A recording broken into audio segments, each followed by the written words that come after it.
In the dusty frontier town of Clearwater, Margaret Flynn faced the hangman's noose for stealing a horse she never touched, until Sheriff William Garrett burst through the crowd at the final moment, stunning everyone by declaring her his wife. With only seconds left before execution and a marriage certificate that shouldn't exist, this stranger's bold claim would either set her free or make him an accomplice to her alleged crimes. But what desperate secret drove him to save a woman he'd never met? The rope burned against Margaret's neck as she stood on the wooden platform, watching the sun rise over Clearwater like a giant orange ball. Her bare feet felt the rough boards beneath them, and her heart hammered so loud she thought the whole town could hear it. In just 1 minute, she would be dead. "Any last words, horse thief?" Judge Blackwood called out, his voice cutting through the morning air like a sharp knife. The crowd below pressed closer, their faces hungry for blood. Margaret had delivered half their babies and saved their sick children, but now they wanted to watch her die. She tried to speak, but her mouth felt full of desert sand.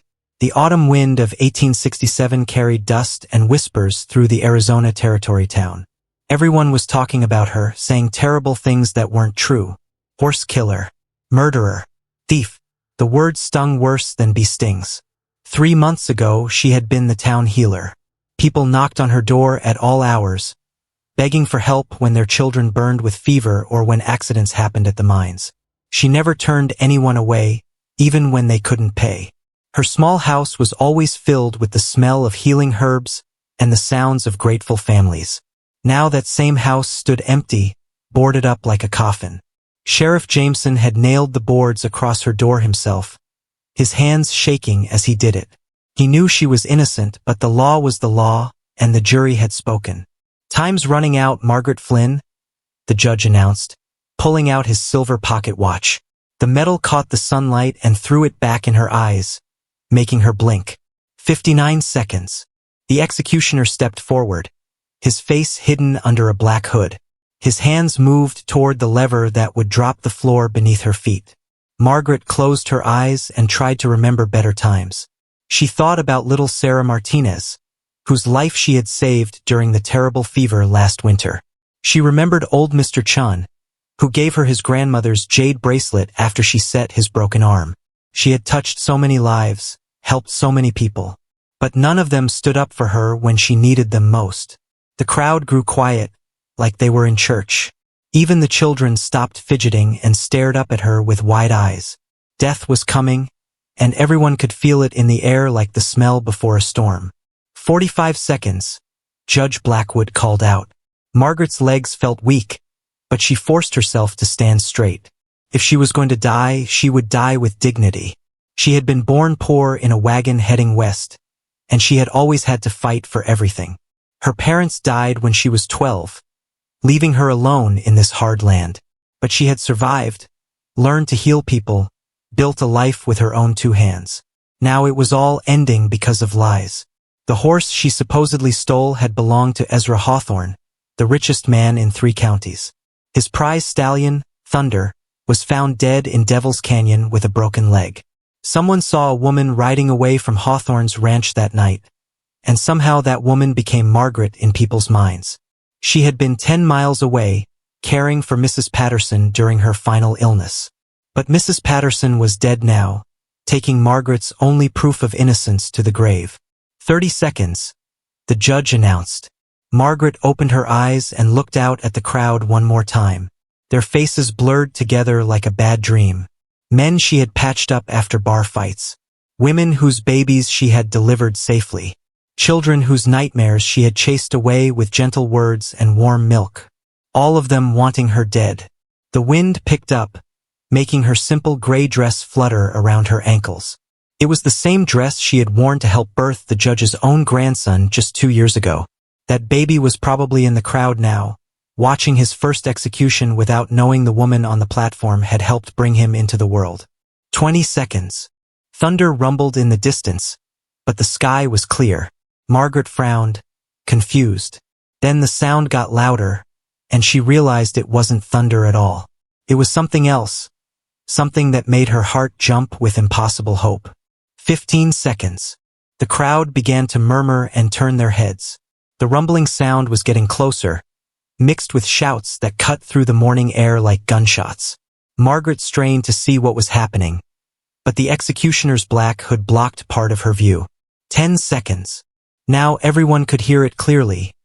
The pounding of horse hooves on hard-packed dirt, coming fast toward the town square. Someone was riding hard, very hard, like their life depended on it. 5 seconds. The hoofbeats were so close now that the ground seemed to shake. Margaret's heart hammered against her ribs as a wild thought entered her mind. Could someone be coming to save her? Was it possible that help was racing toward her at the very last moment? But who would risk everything to help a condemned woman that the whole town wanted dead? Stop this hanging right now. The voice exploded across the town square like a gunshot, making everyone jump and spin around. A huge black horse burst through the crowd, scattering people like chickens before a fox. The rider sat tall in the saddle, his face hidden in the shadow of his wide hat. But something about him made Margaret's breath catch in her throat. Judge Blackwood stumbled backward, nearly dropping his pocket watch. What is the meaning of this interruption? This woman has been legally sentenced to death. The stranger swung down from his horse in one smooth motion, his boots hitting the dirt with a solid thud that seemed to echo off every building in town. As he stepped into the morning sunlight, Margaret got her first clear look at his face. He was younger than she expected, maybe 35, with dark hair and eyes that seemed to see everything at once. "My name is Sheriff William Garrett from Tucson," he announced, his voice carrying to every corner of the square. "And you cannot hang this woman because she is my wife." The words hit the crowd like lightning. People gasped and whispered, pushing closer to hear better. Margaret felt the world tilt sideways. Wife? She had never seen this man before in her life. She had never been married to anyone, let alone a sheriff from Tucson. That's impossible. Ezra Hawthorne pushed through the crowd, his face red with anger. Margaret Flynn has no husband. She's lived alone in this town for 5 years. Sheriff Garrett reached into his coat and pulled out a folded paper. Marriage certificate signed and witnessed in Tucson 6 months ago. Margaret Flynn became Margaret Garrett on March 15th of this year. Margaret's mind spun like a dust devil. March 15th? She remembered that day clearly. She had been helping with a difficult birth that lasted 2 days. The mother and baby both survived, and the grateful family had given her a beautiful silver locket. She wore it even now, hidden beneath her dress. There was no way she could have been in Tucson getting married. "Let me see that document," Judge Blackwood demanded, climbing down from the platform with surprising speed for such an old man. His hands shook as he examined the paper, holding it close to his thick glasses.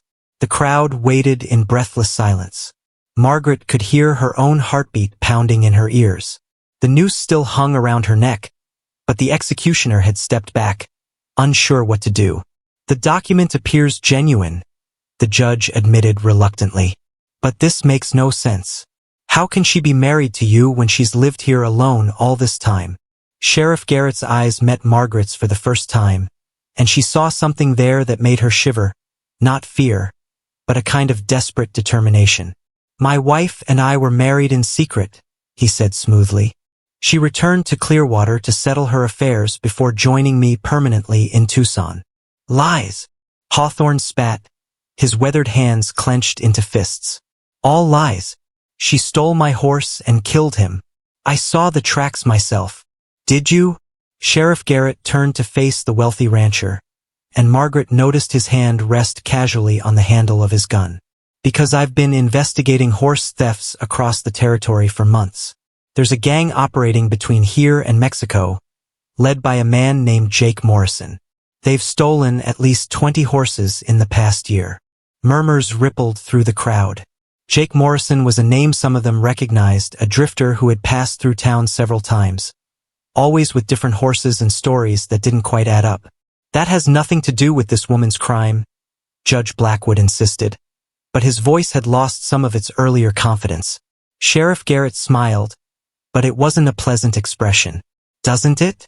Tell me, Judge, how thoroughly did you investigate before condemning my wife to death?" The question hung in the air like smoke from a gun barrel. Margaret watched the faces in the crowd begin to change. Doubt was creeping in, replacing their earlier bloodlust. She had seen this before when treating sick patients, the moment when fever broke and clarity returned. The evidence was clear, the judge said, but he was sweating despite the cool morning air. She was seen fleeing the scene. By whom? Sheriff Garrett demanded. Who actually saw Margaret steal that horse? An uncomfortable silence fell over the square. People shifted their feet and avoided each other's eyes. Margaret realized with growing amazement that no one had actually seen her commit the crime. The case against her was built on assumptions and coincidences, nothing more. Well, Sheriff Garrett pressed. I'm waiting for the name of this witness. That is. Judge Blackwood fumbled for words.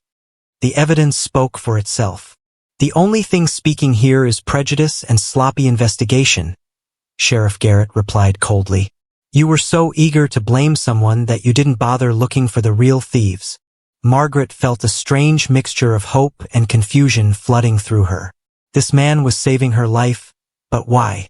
What did he gain by claiming her as his wife? And how had he gotten that marriage certificate that looked so real even the judge believed it? Remove that noose from my wife immediately, Sheriff Garrett commanded, his voice carrying the weight of absolute authority. The executioner looked uncertainly at Judge Blackwood, who seemed to have aged 10 years in the past few minutes.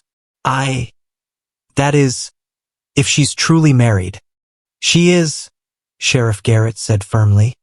And as her husband, I'm taking her into protective custody while we sort out this mess. Margaret, come down from there. Margaret's legs felt like water as she descended the platform steps.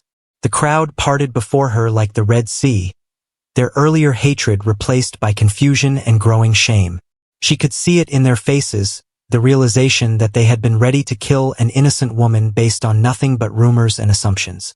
But as Sheriff Garrett helped her down the last step, his hand warm and steady on her arm, Margaret couldn't shake the feeling that she was walking from one mystery into another. Who was this man who claimed to be her husband? Why was he risking his career and reputation to save a stranger? And what would happen when the truth about their fake marriage came to light? The morning sun climbed higher in the Arizona sky, but Margaret felt like she was stepping into deeper shadows than ever before. Sheriff Garrett's hand closed around a leather pouch, and Margaret's world changed forever. This belonged to Jake Morrison, he announced, holding up the blood-stained bag for everyone to see. Found it at their camp along with your stallion's bridle, Hawthorne. The crowd gasped as Garrett opened the pouch, revealing a collection of items that made several people step backward in shock. There were rings, watches, and other personal belongings that folks recognized immediately. Mrs. Chun pointed with a trembling finger at her late husband's gold tooth, which had been stolen from their home 3 weeks ago. That's my father's wedding ring, shouted Tom Bradley, a young blacksmith whose family had been robbed last month. We thought it was lost forever. Ezra Hawthorne's face went white as fresh snow. He stumbled forward, reaching for the bridle with shaking hands. Thunder's bridle, he whispered. But how? Where did you find these men? Sheriff Garrett's eyes swept across the crowd like a hawk searching for prey. Devil's Canyon, where they'd been hiding for months. Morrison confessed to stealing over 30 horses, including yours. They would take the animals to Mexico and sell them for silver. Margaret felt her knees go weak with relief, but something else nagged at her mind. How had this sheriff from Tucson known exactly where to find the real thieves? And why had he been investigating in their area when Tucson was over 100 miles away? Judge Blackwood wiped sweat from his forehead with a dirty handkerchief. If this is true, then that is, the court may have made an error. His voice cracked like old leather. But the marriage certificate still needs to be verified. Are you questioning the word of a territorial sheriff? Garrett's voice carried a dangerous edge that made the judge flinch. Or perhaps you'd prefer to explain to the governor why you nearly hanged an innocent woman without proper investigation. The mention of the governor sent whispers racing through the crowd like wildfire. Everyone knew that territorial governors had the power to remove local judges who failed in their duties. Judge Blackwood's political career could end with one telegram to the capital. Of course not, Blackwood stammered. If that is, Mrs. Garrett is your wife, then naturally she's free to go. But there are procedures, paperwork that must be filed. The paperwork can wait. Sheriff Garrett cut him off firmly. My wife has been through enough trauma for one day. We'll be staying at the hotel tonight, and tomorrow we'll handle whatever documents you require. Margaret found her voice at last, though it came out as barely more than a whisper. Thank you, she said, looking up at the stranger who had saved her life. I don't understand what's happening, but thank you. Their eyes met, and she saw something flicker in his dark gaze, guilt, perhaps, or worry. He squeezed her hand gently. We need to talk privately, he murmured, so quietly that only she could hear. There are things you need to know. The crowd began to break up, people drifting away in small groups, their voices buzzing with excitement and shame. Many avoided looking at Margaret directly, embarrassed by how quickly they had turned against someone who had helped them so many times. But not everyone was ready to let the matter drop. Ezra Hawthorne pushed through the dispersing crowd, his face twisted with anger and confusion. Wait just 1 minute, he called out.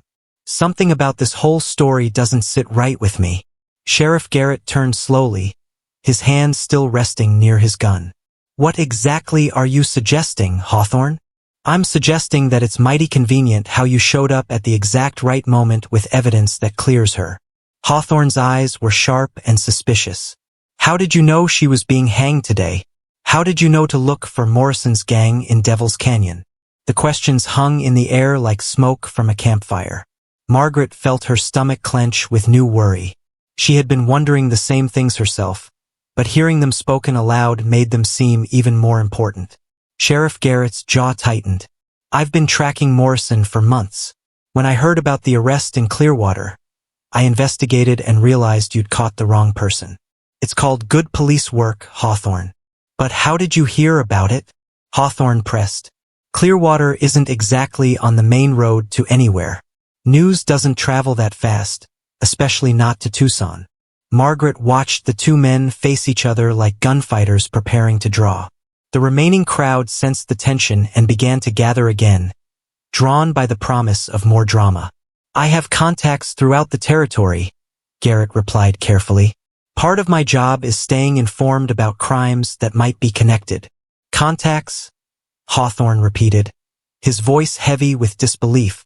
And I suppose one of these contacts just happened to mention that Margaret Flynn was about to be hanged for horse theft? That's enough questions for one day, Judge Blackwood interrupted nervously. The matter is settled. Mrs. Garrett is free to go with her husband. But Margaret could see that Hawthorne wasn't satisfied. The wealthy rancher was known for his stubborn nature and his sharp mind for business. He wouldn't let this go easily, especially when his reputation was involved. This isn't over, Hawthorne warned, pointing a gnarled finger at Sheriff Garrett. I'll be asking my own questions, doing my own investigating. If there's something fishy about this whole situation, I'll find out what it is. Sheriff Garrett nodded calmly. You do that, Hawthorne.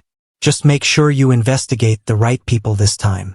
As the rancher stalked away, muttering under his breath, Margaret felt a chill run down her spine despite the warm morning sun. She was free from the noose, but she sensed that new dangers were already gathering like storm clouds on the horizon. Come, Sheriff Garrett said softly, taking her arm. Let's get you someplace safe where we can talk. As they walked toward the hotel, Margaret caught sight of a familiar face in the crowd. Dr. Samuel Morrison, the town's physician and the brother of the outlaw Jake Morrison. His expression was unreadable, but his eyes followed their every step with an intensity that made Margaret's skin crawl. She had always liked Dr. Morrison, had even worked with him to treat difficult cases. But now she wondered, had he known about his brother's crimes? And if so, what lengths would he go to protect the family name? The hotel suddenly seemed very far away, and Margaret couldn't shake the feeling that her troubles were just beginning. Dr. Samuel Morrison's coffee cup rattled against its saucer as his hands shook with barely controlled rage. He sat alone in his clinic, staring at the wanted poster that had just arrived with the morning mail, a poster bearing his younger brother's face and the words "Captured Alive," stamped across it in red ink. Jake Morrison, leader of the territory's most successful horse theft ring, had been taken into custody by Sheriff William Garrett of Tucson. The same sheriff who had just dramatically saved Margaret Flynn from the gallows by claiming to be her husband. Samuel crushed the poster in his fist, his medical training warring with his family loyalty. He had spent years building his reputation in Clearwater, earning the trust and respect of people who now knew his brother was a criminal. Everything he had worked for was crumbling like a house built on sand. A knock at his clinic door interrupted his dark thoughts. "Dr. Morrison? Are you in there?" It was Mrs. Henderson, whose youngest son had been running a fever for 3 days.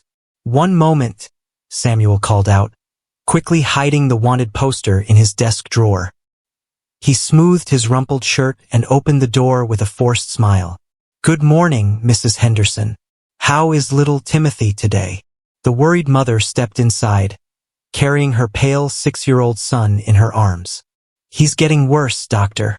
The fever won't break, and he's barely eaten anything in 2 days." Samuel's medical instincts took over, pushing aside his personal troubles as he examined the sick child. Timothy's skin was hot and dry, his breathing shallow and rapid. These were symptoms Samuel had seen too many times during frontier outbreaks of various diseases. "Bring him to the examination table," Samuel instructed, his voice becoming steady and professional. As he began his examination, he couldn't help thinking about Margaret Flynn. She would have been here helping him, her gentle hands cooling the child's fever while she whispered comforting words. Now she was gone, married to a stranger and probably leaving Clearwater forever. The town had lost its best healer because of lies and prejudice, and Samuel felt partly responsible. He had stayed silent during her trial, too worried about his own reputation to speak up for an innocent woman. "Will he be all right, doctor?" Mrs. Henderson asked anxiously, interrupting his guilty thoughts. Samuel finished his examination and reached for his medical bag. "It's a severe fever, but I believe we can bring it down with the right treatment. I'll need to visit several times over the next few days to monitor his progress." As he prepared medicine for the boy, Samuel's mind wandered back to the morning's dramatic events. Something about Sheriff Garrett's story didn't add up. How had he known exactly where to find Jake's gang? How had he obtained evidence so quickly? And most puzzling of all, how had he managed to produce a marriage certificate for a woman he supposedly barely knew? "Dr. Morrison?" Mrs. Henderson's voice brought him back to the present. "You seem distracted today. Are you feeling well?" Samuel forced another smile as he handed her a bottle of medicine. "Just tired, Mrs. Henderson. It's been a very eventful morning. Give Timothy 1 spoonful of this every 4 hours, and keep him cool with wet cloths. I'll check on him again this evening." After the woman left with her son, Samuel locked his clinic door and pulled out the wanted poster again. His brother's face stared back at him, younger and more innocent than the hardened criminal he had apparently become. Where had Samuel gone wrong as the older brother?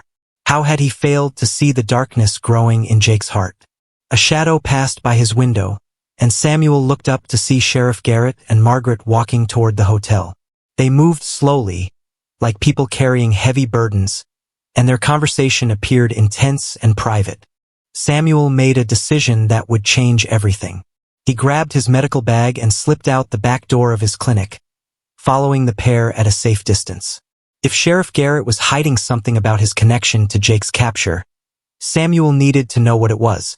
His family's honor might already be destroyed, but he wouldn't let an innocent woman be caught up in whatever game was being played.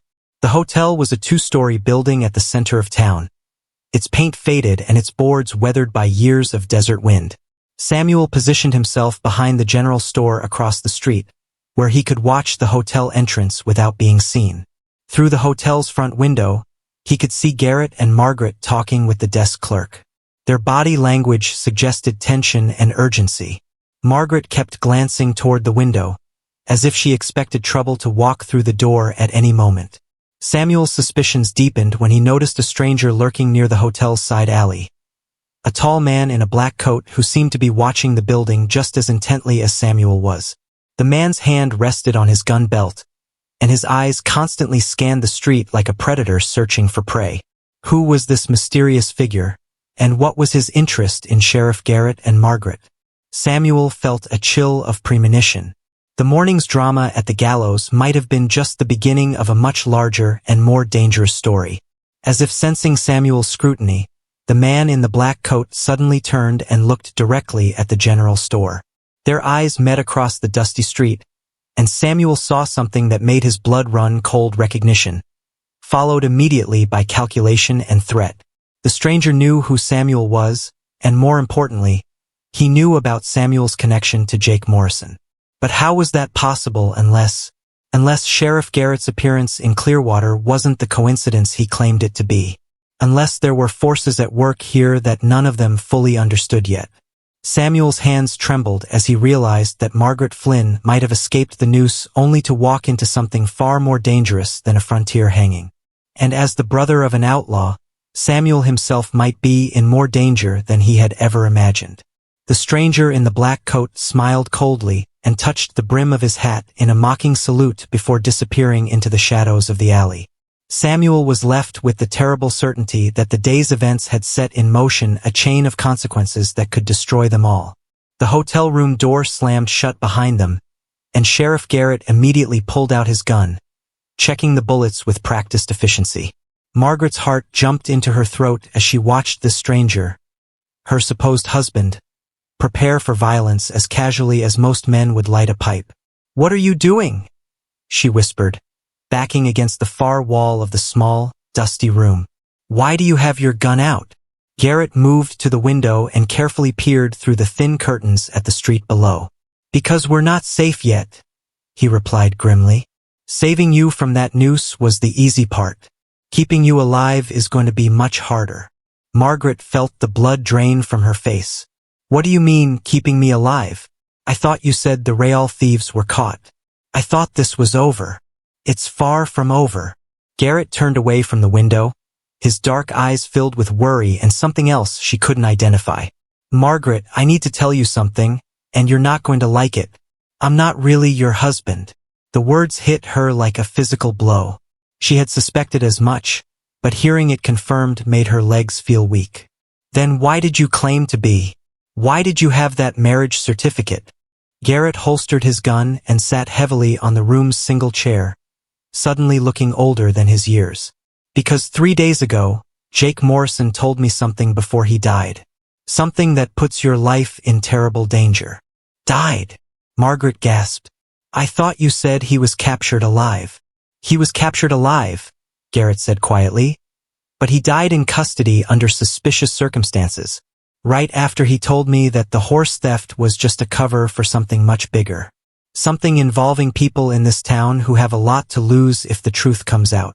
Margaret sank onto the narrow bed, her mind reeling. What kind of truth? Before Garrett could answer, a soft knock came at the door. They both froze, staring at each other in silence. The knock came again, more insistent this time. "Sheriff Garrett?" called a familiar voice. "It's Dr. Morrison. I need to speak with you about my brother." Margaret's eyes widened. Dr. Morrison was Jake's brother. She had never made that connection before. Garrett moved silently to the door, his hand back on his gun. "What do you want, doctor?" Garrett called through the wooden door. "I want to know why my brother is dead," came the reply, cold and bitter. "And I want to know what lies you've been telling about him." Garrett looked at Margaret and shook his head slightly, warning her to stay quiet. "Your brother died of natural causes while in custody. Heart failure. It happens sometimes with men who live hard lives." A harsh laugh echoed through the door. "Heart failure?" Jake was 28 years old and stronger than a bull. "Try again, Sheriff." Margaret watched Garrett's jaw tighten. There was clearly more to Jake Morrison's death than he had told her. She was beginning to realize that this man who had saved her life was carrying secrets that could be just as dangerous as the noose she had escaped. "Open this door, Garrett," Dr. Morrison demanded, his voice rising. "Or I'll get Sheriff Jameson and we'll open it ourselves. I know you're lying about something." "Go away, doctor," Garrett replied firmly. "You're grieving for your brother. But that doesn't give you the right to threaten a territorial sheriff. Threaten? Dr. Morrison's voice turned mocking. Who's threatening whom here? You ride into town with a fake marriage certificate and a convenient story about catching outlaws. You save a woman from hanging with evidence that appeared out of nowhere. And now my brother is mysteriously dead in your custody. Margaret felt her stomach drop. A fake marriage certificate? She had suspected it, but hearing it confirmed by someone else made the deception feel more real and more frightening. The certificate is legitimate, Garrett insisted, but Margaret could hear doubt creeping into his voice. Is it? Dr. Morrison's footsteps moved away from the door, but his voice carried clearly through the thin walls. Then you won't mind if I send a telegram to Tucson asking them to verify the marriage records. I'm sure they'll be very interested to hear about Sheriff William Garrett's secret wedding.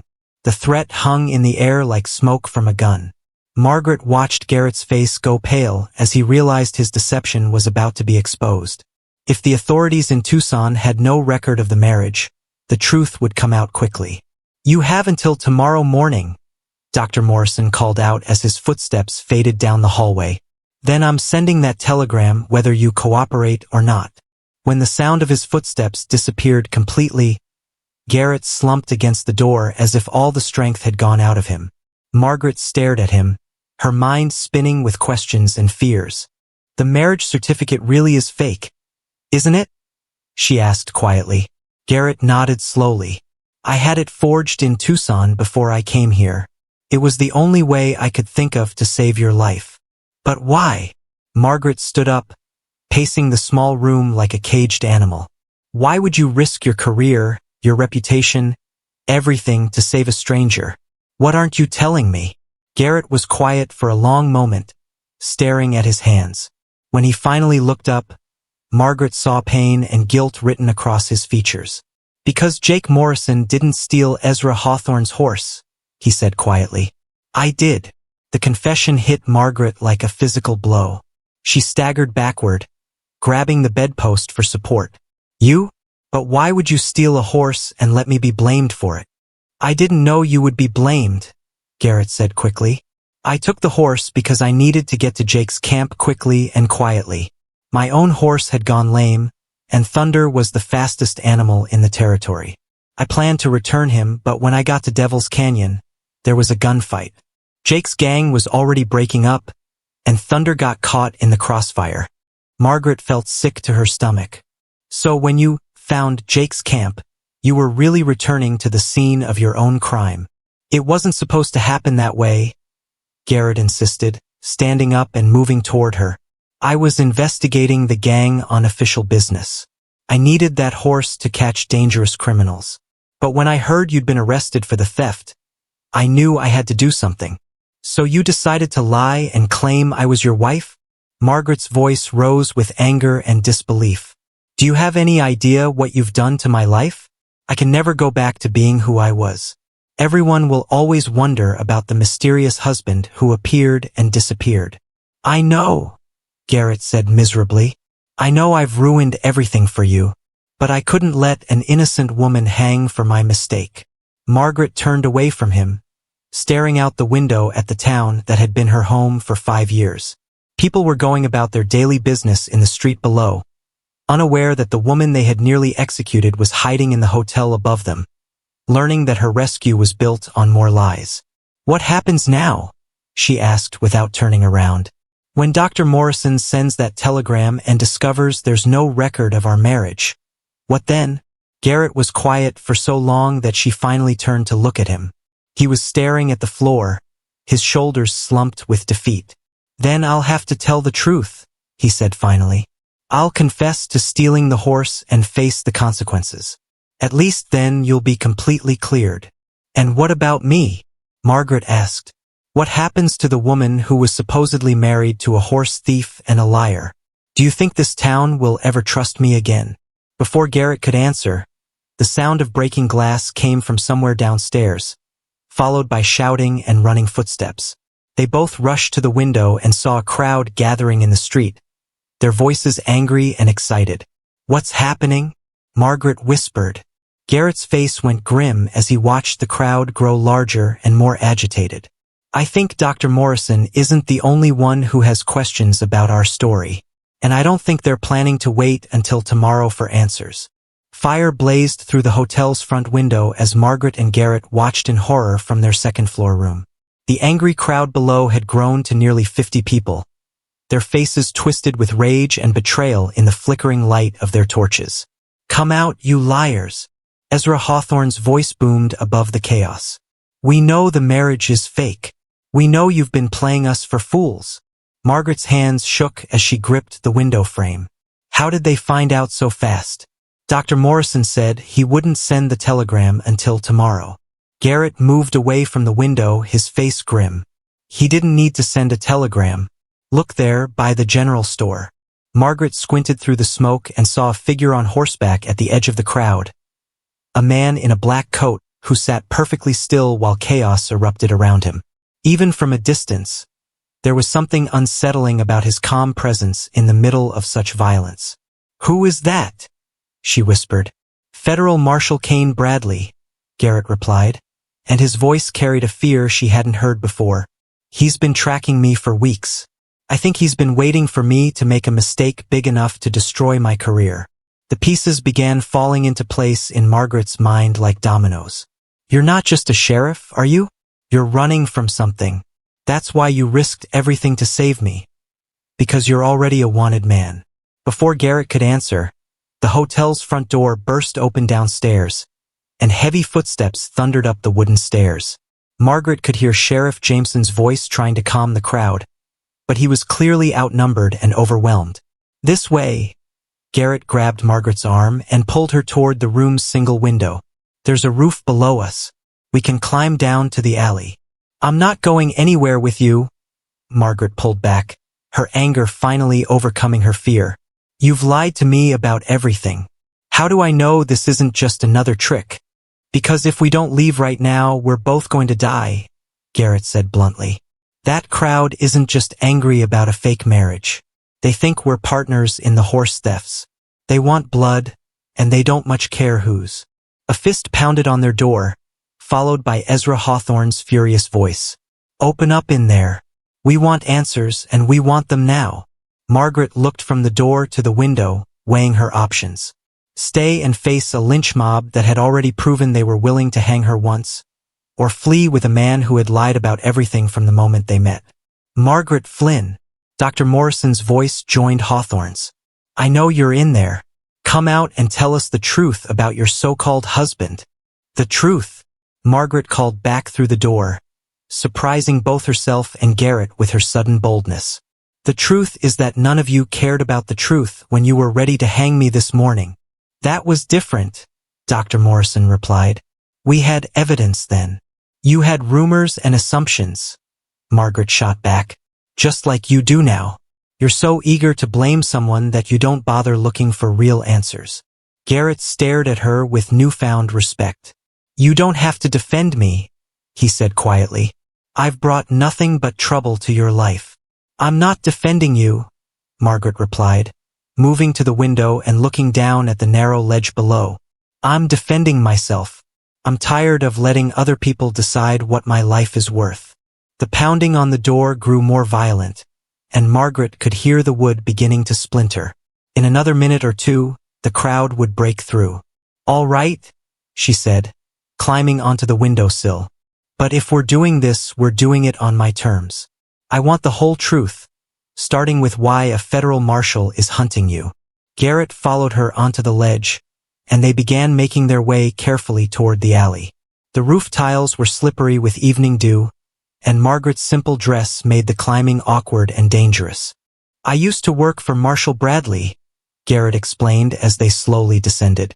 "I was investigating corruption in the territorial government. Officials taking bribes, judges fixing trials, that sort of thing. Bradley was supposed to be helping me, but I discovered he was actually protecting the criminals I was trying to catch." They reached the edge of the roof and dropped into the dark alley behind the hotel. Margaret's bare feet hit the packed dirt hard, sending shockwaves up her legs, but she managed to stay upright. "So you became a fugitive," she said, brushing dust from her dress. I became a man with dangerous information and nowhere safe to turn, Garrett corrected. Bradley wants me dead because I know too much about his criminal connections. When I heard about your arrest, I realized it might be connected to the same corruption network. Margaret felt a chill that had nothing to do with the cool evening air. What do you mean, connected? Judge Blackwood has been taking bribes for years, Garrett explained as they moved carefully through the shadows between buildings. So has Sheriff Jameson. The horse theft ring was just a cover for a much bigger operation. They've been stealing land deeds, forging property transfers, stealing from folks who couldn't fight back. The sound of breaking glass echoed from the hotel behind them, followed by angry shouts as the crowd discovered their empty room. Margaret knew they had only minutes before the search expanded to the alleys and side streets. Why me? She asked as they reached the edge of town. Why was I chosen to take the blame for the horse theft? Garrett's face was grim in the moonlight. Because you're not connected to any of the important families. You have no husband or father to demand justice. You were the perfect scapegoat, someone the town could sacrifice without any powerful people asking uncomfortable questions. Margaret felt a deep anger burning in her chest. She had spent 5 years helping these people, healing their children, sitting with their dying relatives, asking nothing in return but respect and acceptance. And when they needed someone to blame, she had been the easiest target. Where are we going? She asked as they reached the outskirts of Clearwater. There's an old mining camp about 10 miles north, Garrett replied. It's been abandoned for years, but there's still shelter and water. We can hide there while we figure out our next move. Our next move. Margaret stopped walking and faced him. There is no our anything. You saved my life and I'm grateful for that, but I'm not running away with a wanted man. I have a life here, or at least I did until today. You don't understand, Garrett said urgently. They won't stop hunting you now. Bradley knows you've heard what I told you about the corruption. You're a witness to federal crimes. He can't let you live to testify. As if summoned by his words, the sound of galloping horses echoed across the desert behind them. Margaret turned and saw torches moving in their direction, spread out in a search pattern that would be impossible to avoid. How many people are you willing to let die for your conscience? Garrett asked quietly. Because that's what will happen if Bradley catches us. He'll kill anyone who knows the truth about what's been happening here. Margaret looked back at the town that had been her home, then at the dangerous man who had saved her life, then at the approaching lights of their pursuers. Every choice seemed to lead toward violence and tragedy. But as she stood there in the desert darkness, Margaret realized something that surprised her. For the first time in her adult life, she was making her own decisions about where to go and what to risk. She wasn't asking permission or waiting for someone else to choose her fate. 10 miles? She asked, kicking off her remaining shoe and preparing to run barefoot across the harsh desert terrain. 10 miles, Garrett confirmed. Then we better get moving, Margaret said, and together they disappeared into the vast Arizona wilderness, leaving behind the only life she had ever known. Blood seeped through Margaret's torn stockings as she stumbled across the rocky desert floor, her bare feet cut and bruised from 3 hours of desperate flight. The abandoned silver mine loomed ahead like a black mouth in the mountainside, its entrance partially collapsed but still large enough for 2 exhausted fugitives to squeeze through. Just a little farther, Garrett whispered, his own breathing labored and painful. A bullet had grazed his shoulder during their escape from town, and dark stains spread across his shirt where the wound continued to bleed. Behind them, the search party's torches had faded to distant pinpricks of light, but Margaret knew their pursuers hadn't given up. Marshal Bradley was too determined, and the townspeople too afraid of what would happen if the truth about the corruption came out. Inside the mine, the darkness was absolute and suffocating. Margaret felt along the rough stone walls until her fingers found a ledge wide enough to sit on. The silence was broken only by the steady drip of water somewhere deep in the tunnels and their own ragged breathing. We can't stay here long, Garrett said, his voice echoing strangely in the enclosed space. Bradley will search every mine in the territory if he has to. Margaret pulled off what remained of her stockings and examined her wounded feet in the dim moonlight filtering through the entrance. Then where do we go? You said yourself that he has connections everywhere. There's someone who might help us, Garrett replied carefully. But you're not going to like it. At this point, I don't think I'm going to like anything, Margaret said, tearing strips from her petticoat to bandage her feet. Who is it? Judge Harrison in Phoenix. He's been investigating the same corruption network I was tracking. If we can reach him with the evidence I've gathered. Phoenix is over 200 miles from here, Margaret interrupted. How are we supposed to get there with no horses, no supplies, and half the territory looking for us? Before Garrett could answer, the sound of voices echoed from outside the mine entrance. They both froze, straining to hear over the pounding of their own hearts. Tracks lead this way. Check every cave and mine shaft. Bradley wants them alive if possible, but don't take any chances. Margaret felt terror grip her throat like a cold hand. The search party had found their trail despite their efforts to cover their tracks in the rocky terrain. Discovery seemed inevitable now. Garrett motioned for her to follow him deeper into the mine. They felt their way carefully through the darkness, one hand on the wall and the other stretched out ahead to avoid obstacles. The air grew colder and damper as they descended, and Margaret could hear the scurrying of small creatures disturbed by their passage. This tunnel should connect to the old processing chamber, Garrett whispered. There might be another way out through the equipment shafts. They had gone perhaps 50 yards when Margaret's outstretched hand touched something that made her recoil in horror. It was soft and yielding, but cold as winter stone. In the darkness, her mind struggled to process what she had encountered. Garrett, she whispered, her voice barely audible. What is it? There's something here. Something dead. Garrett carefully moved past her and examined the obstacle with his hands. After a moment, he drew back sharply. It's a man, he said grimly. Been dead for several days, I'd guess. Margaret pressed herself against the opposite wall, trying to get as far from the corpse as possible. Who is it? How did he die? Can't tell in this darkness, but there's something familiar about his clothes. Garrett continued his examination despite Margaret's obvious revulsion. Wait, this badge. I think it's Deputy Marshal Collins. He was working with me on the corruption investigation. The implications hit Margaret like a physical blow. Bradley had him killed?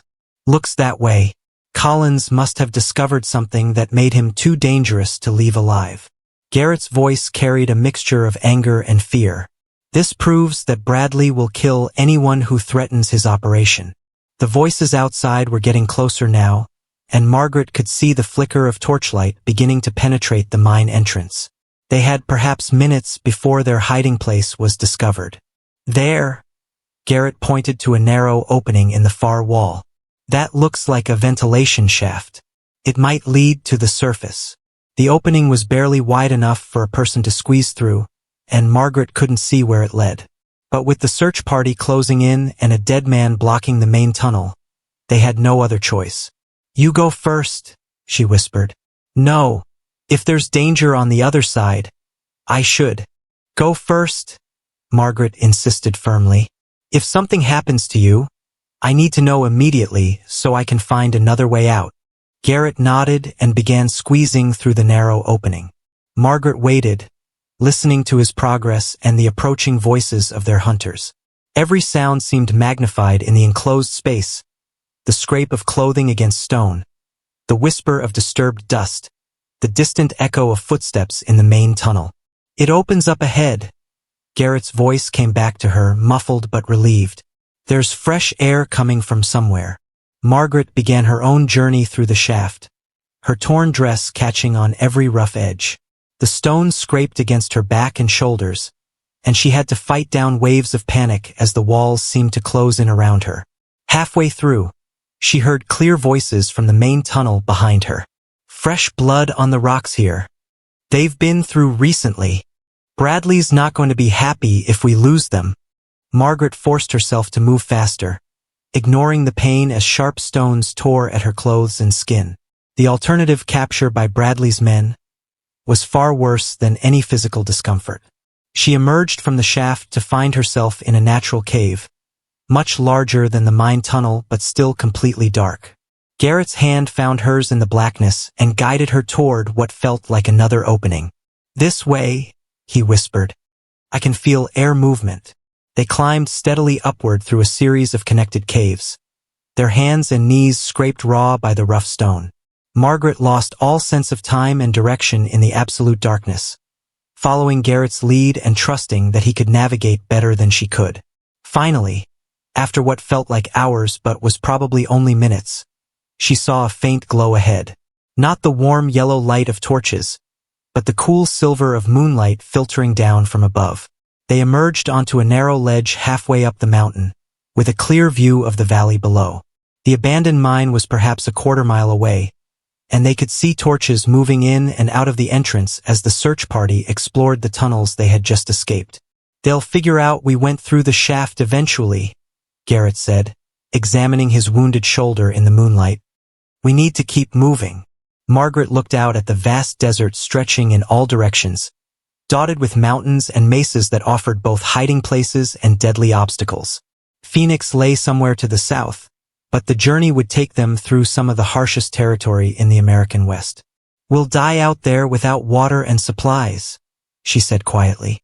"Maybe," Garrett agreed, "but we'll definitely die if we stay here and let Bradley catch us."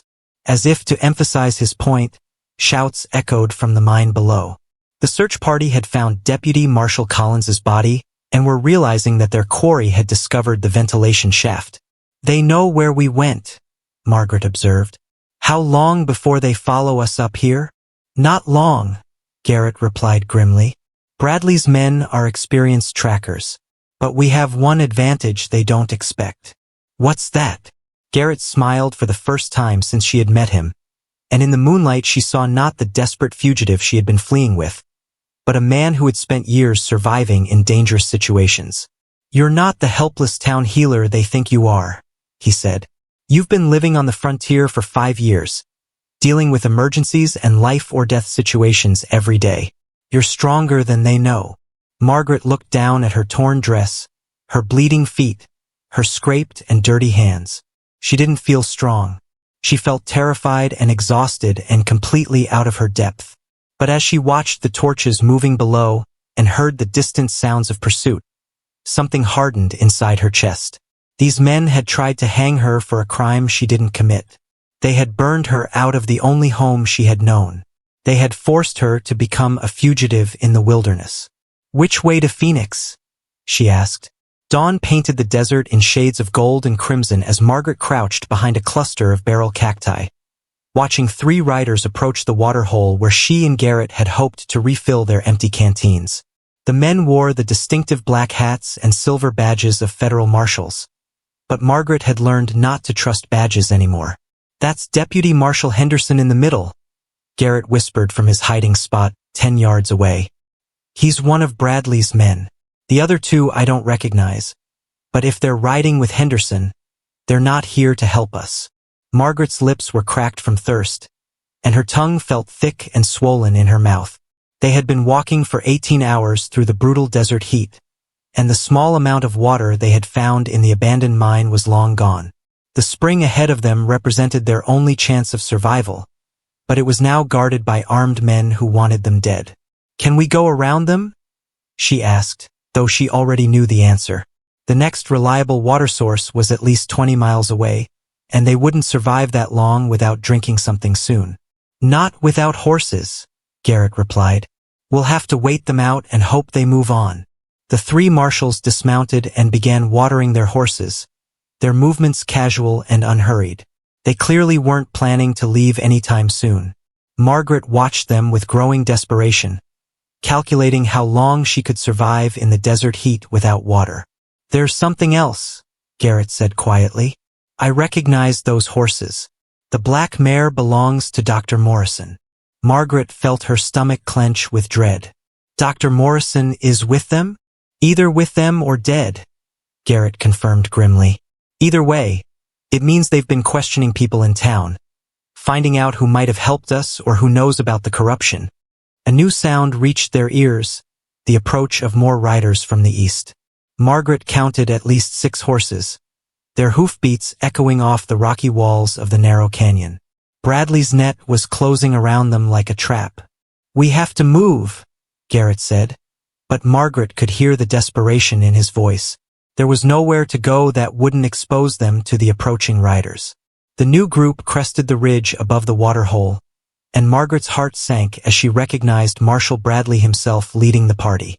His cold eyes swept the surrounding terrain like a predator searching for prey. "Any sign of them?" Bradley called out to the three men at the spring. "Fresh tracks heading south," Henderson replied. "But they're on foot and moving slow.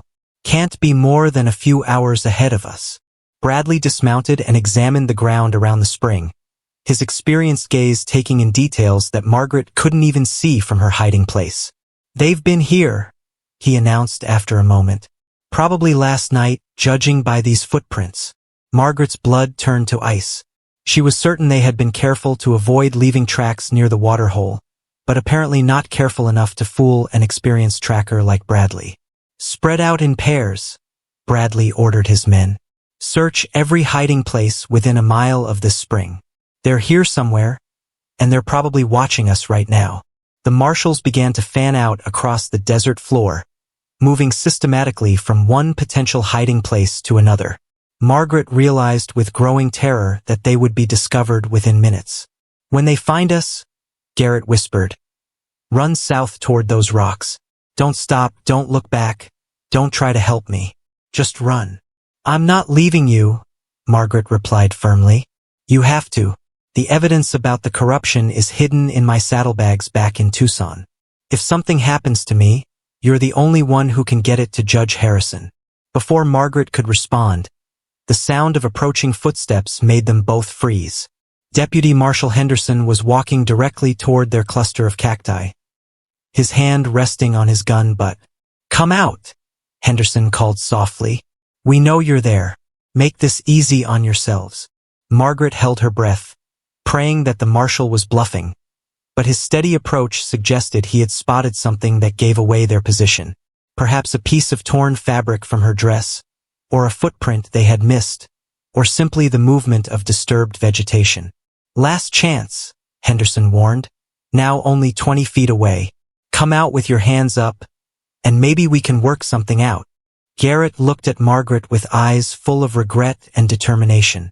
Without warning, he suddenly stood up from his hiding place, his hands raised but his body positioned between Henderson and Margaret's location. "Don't shoot," Garrett called out loudly. "I'm unarmed." Henderson's gun was out instantly, trained on Garrett's chest. "Where's the woman?" "Gone," Garrett replied. "She left me yesterday. Said she wasn't willing to die for a stranger's crimes." Margaret bit her lip to keep from crying out. Garrett was sacrificing himself to give her a chance to escape, but she couldn't bear the thought of watching him die while she hid like a coward. "You're lying," Henderson said flatly. "Bradley tracked both of you to this area. She's here somewhere." "Then find her yourself," Garrett replied with more courage than Margaret thought she could have shown in his place. Henderson raised his gun to shoot, but before he could pull the trigger, Margaret made a decision that surprised even her. She stood up from her own hiding place, a large rock clutched in her hands. "Drop the gun," she ordered, her voice steady despite her racing heart. Henderson spun toward her, momentarily confused by this unexpected threat. In that instant of distraction, Garrett lunged forward and tackled the deputy marshal to the ground. The gun flew from Henderson's hand and skittered across the rocky desert floor. The two men rolled in the dust, each fighting desperately for control. Henderson was younger and stronger, but Garrett had the advantage of desperation and the knowledge that capture meant certain death. Margaret ran toward the fallen gun, but shouts from across the canyon told her that the other marshals had heard the commotion and were racing toward them. She had perhaps 30 seconds before they would be surrounded and overwhelmed. "The horses," Garrett gasped as he struggled with Henderson. "Take the horses and ride for Phoenix." Margaret looked at the three mounts tied near the spring, then at Garrett, who was slowly losing his fight with the younger man. Everything in her healer's nature rebelled against the idea of abandoning someone who needed help. But she also understood that Garrett was right about the evidence. If they were both captured or killed, the corruption would continue unchecked. Judge Blackwood would keep taking bribes. Innocent people would continue to be framed for crimes they didn't commit, and Bradley's criminal network would grow stronger. The sound of approaching hoofbeats was getting louder. Margaret had to choose now: try to save Garrett and probably get them both killed, or escape alone and hope to find justice for both of them in Phoenix. She ran toward the horses, her torn feet screaming with pain but her resolve stronger than steel. Behind her, she could hear Henderson getting the upper hand in his fight with Garrett, but she forced herself not to look back. The black mare that had belonged to Dr. Morrison stood calmly as Margaret approached, her training overcoming her exhaustion and fear. Margaret had ridden horses since childhood, and muscle memory took over as she untied the reins and pulled herself into the saddle. "Stop!" Henderson's voice rang out as he finally overpowered Garrett. "Stop or I'll kill him right now." Margaret turned in the saddle and saw Henderson holding his recovered gun to Garrett's head. The other marshals were close enough now that she could see their faces, and all of them had their weapons drawn. "Your choice, lady," Henderson called out. "Surrender now, or watch your husband die." Margaret met Garrett's eyes across the desert, and she saw him mouth a single word: "Go!" She dug her heels into the mare's sides and galloped south toward the distant mountains, leaving behind the only man who had ever risked everything to protect her. Gunshots echoed behind her, but she didn't know if they were aimed at her or at Garrett. All she knew was that she was alone again, riding through hostile territory toward an uncertain destination, carrying the weight of secrets that could either save or damn them all. Judge Harrison's courthouse in Phoenix erupted in chaos as Margaret burst through the doors, her torn dress stained with blood and desert dust, clutching a leather satchel that could either save her life or end it. Every person in the packed courtroom turned to stare at the wild-looking woman who had just interrupted the most important corruption trial in Arizona Territory's history. "Your Honor," Margaret gasped, stumbling toward the bench where Judge Harrison sat with his gavel raised in surprise. "I have evidence about Marshal Bradley and the Clearwater conspiracy. Evidence that proves everything." The courtroom buzzed with excited whispers as people recognized the name Bradley. The federal marshal was sitting in the front row as a witness for the prosecution, his face going white as he saw Margaret alive and free. "Order! Order in my court!" Judge Harrison banged his gavel repeatedly. "Young woman, you cannot simply burst into proceedings like this. Guards, escort her out immediately." "Wait!" called a familiar voice from the gallery. Margaret spun around and nearly collapsed with relief when she saw Garrett standing near the back of the courtroom, his arm in a sling but otherwise alive and unharmed. "Your Honor, this woman is telling the truth. She has evidence that will change everything about this case." Bradley shot to his feet, his hand moving instinctively toward his gun before he remembered where he was. "Your Honor, this is clearly a desperate attempt to disrupt justice. That woman is a fugitive from Clearwater, wanted for horse theft and murder." "Murder?" Margaret's voice cracked with disbelief. "What murder?" "Dr. Samuel Morrison was found dead in his clinic 3 days ago," Bradley announced loudly enough for the entire courtroom to hear. "Shot in the back while examining patient files.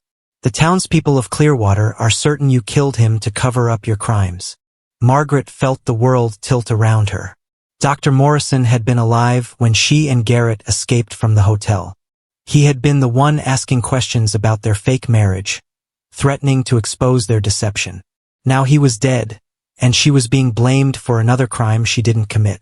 "That's impossible," she said weakly. "I was in the desert when he died. I was running from your men." "So you claim," Bradley replied smoothly. "But several witnesses saw you near the clinic on the night of the murder. Your hatred of Dr. Morrison was well known after he exposed your lies about being married." Judge Harrison studied Margaret with sharp eyes that missed nothing. "Young woman, these are serious charges. If you have evidence to present, you must do so through proper legal channels, not by disrupting my courtroom." Margaret looked desperately at Garrett, who nodded encouragingly. She opened the leather satchel with trembling hands and pulled out a thick stack of papers covered with handwriting, official seals, and what appeared to be financial records. "These are the real records of the corruption network operating throughout Arizona Territory," she announced, her voice growing stronger as she spoke. Judge Blackwood has been taking bribes to fix trials. Sheriff Jameson has been selling information to criminals. And Marshal Bradley has been protecting the whole operation in exchange for a share of the stolen money. The courtroom erupted in shocked gasps and angry shouts. People jumped to their feet, some demanding to see the evidence while others called Margaret a liar. Judge Harrison pounded his gavel so hard that the handle cracked. "These documents are forgeries," Bradley declared, but his voice carried a note of panic that hadn't been there before. "This woman and her accomplice have fabricated evidence to save themselves from prosecution." "Then you won't mind if we examine them closely," Judge Harrison said mildly. "Bailiff, please collect those papers and bring them to me." As the bailiff approached, Margaret clutched the satchel tighter. "Your Honor, before I turn these over, I need to tell you something about how Dr. Morrison really died." The courtroom fell silent, everyone straining to hear her words.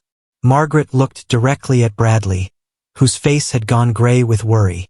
"Dr. Morrison didn't die because of anything I did," she said clearly. "He died because he discovered that his brother Jake didn't die in custody from natural causes. Jake Morrison was murdered by Marshal Bradley's men to keep him from testifying about the corruption network." "That's a lie," Bradley shouted, but his outburst only made him look more guilty. "Jake Morrison died of heart failure. The prison doctor will confirm it." "Which prison doctor?" Garrett asked, stepping forward from the back of the courtroom.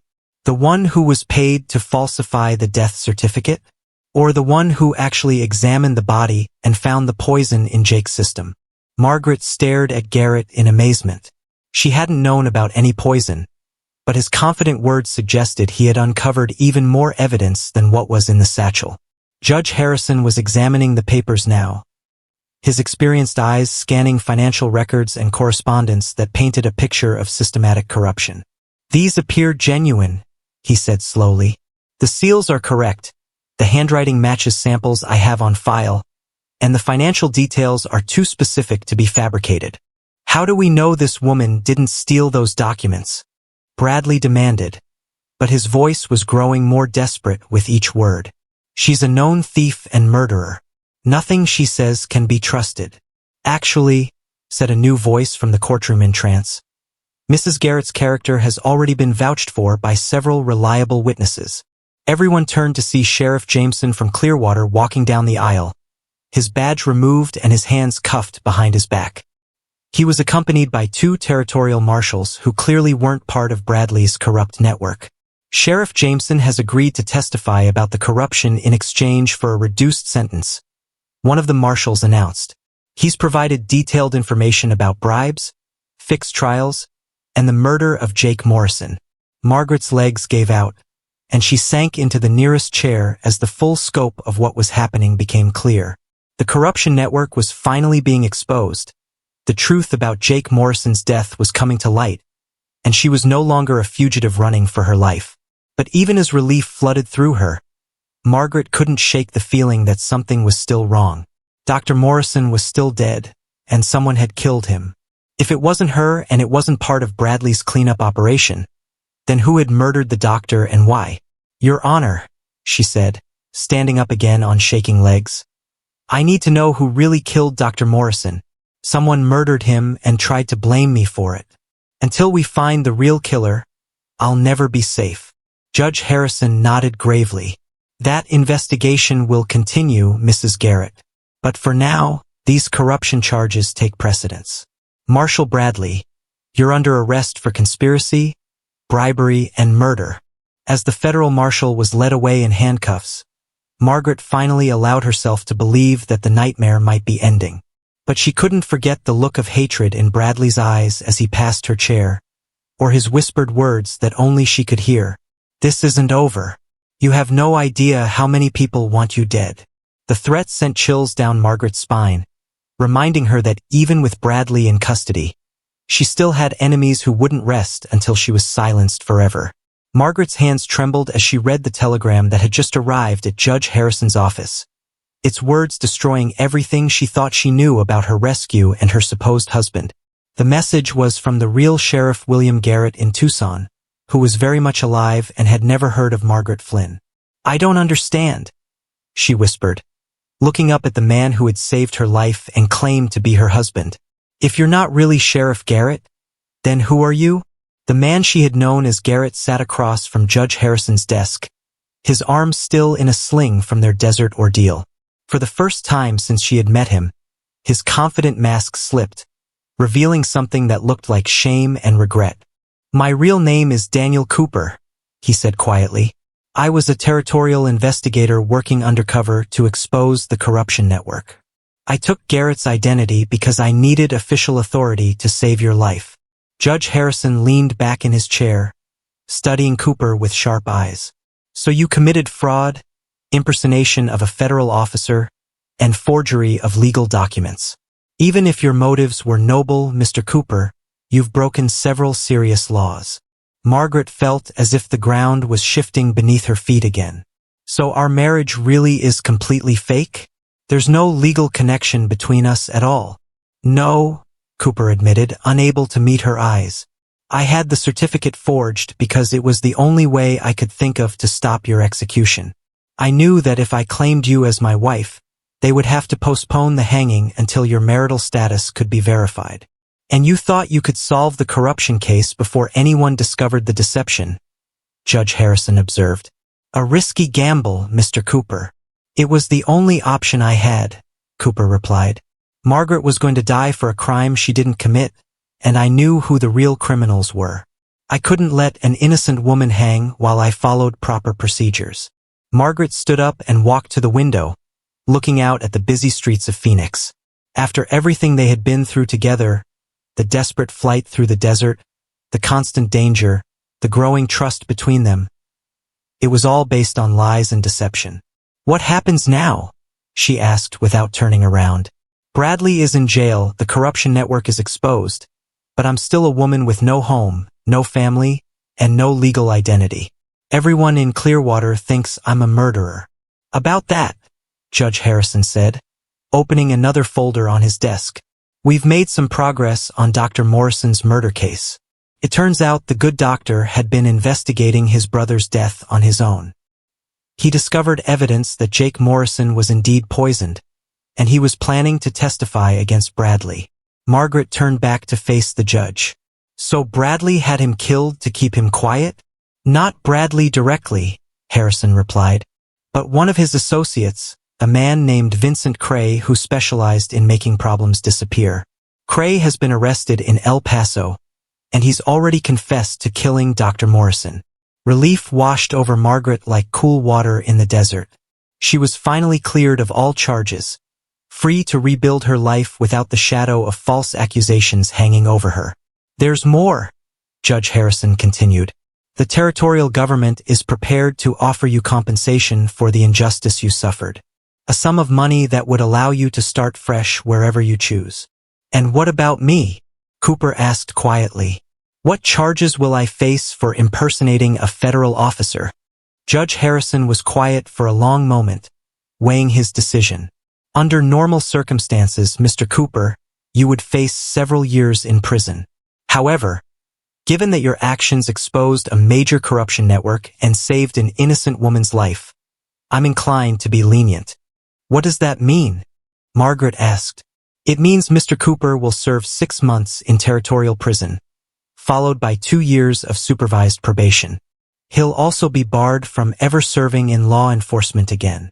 Cooper nodded slowly, accepting the sentence without complaint. "That's more than fair, Your Honor. I knew the risks when I chose to break the law." Margaret found herself studying this man who had turned her world upside down. He had lied to her, deceived her, and dragged her into a dangerous situation that had nearly gotten them both killed. But he had also risked his career, his freedom, and his life to save someone he didn't even know. "Why?" she asked suddenly. "Why did you do all this for a stranger? What did you gain by saving me?" Cooper looked at her with eyes that held depths she was only beginning to understand. "Because I knew what it felt like to be abandoned by the system that was supposed to protect me. When I was 12 years old, my father was falsely accused of a crime and hanged by a mob before the truth could come out. I swore I would never let that happen to another innocent person if I had the power to stop it. The raw honesty in his voice made Margaret's heart ache. She began to understand that Daniel Cooper was a man driven by old wounds and a need to balance the scales of justice, even at great personal cost. "So what happens now?" she asked. "You go to prison, I take the money and disappear, and we never see each other again?" "That would probably be best," Cooper replied, though his voice suggested he didn't really believe it. "You deserve a chance to build a new life without any reminders of what you've been through." Margaret walked over to where he sat and looked down at this complicated man who had saved her life through deception and sacrifice. "What if I don't want to forget what I've been through? What if I want to remember that there are still people in this world willing to risk everything for a stranger?" "Margaret," Cooper started to say, but she cut him off. "My name is Margaret Garrett," she said firmly. "That's what all the legal documents say, isn't it? That's the name I've been using for weeks now. Maybe it's time I made it official." Cooper stared at her in amazement. "Are you suggesting what I think you're suggesting?" Judge Harrison cleared his throat diplomatically. "I believe what Mrs. Garrett is proposing is that you too consider making your fictional marriage into a real one. Though I should point out that Mr. Cooper will still have to serve his prison sentence." "6 months isn't forever," Margaret said, surprising herself with her boldness. "And when you get out, you'll need someone to help you start over. I know what it's like to begin again with nothing."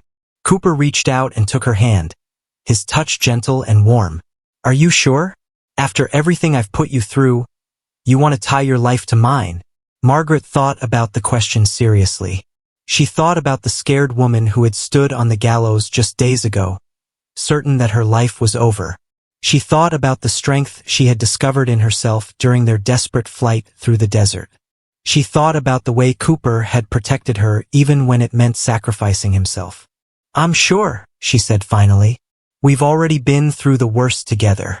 Maybe it's time to see what the best might look like." Judge Harrison smiled and reached for his pen. "In that case, I believe I can arrange for a proper wedding ceremony before Mr. Cooper begins his sentence. After all, Arizona territory could use some good news after all this corruption business." As Margaret looked at Daniel Cooper, the man who had saved her life by claiming to be her husband, she realized that sometimes the most important truths were built on the foundation of necessary lies. Their marriage might have begun as a desperate deception, but it was growing into something real and honest and worth fighting for. Outside the judge's window, the sun was setting over the desert, painting the sky in shades of gold and crimson that reminded Margaret of the morning she had nearly died. But this time, the sunset didn't look like an ending. It looked like a beginning.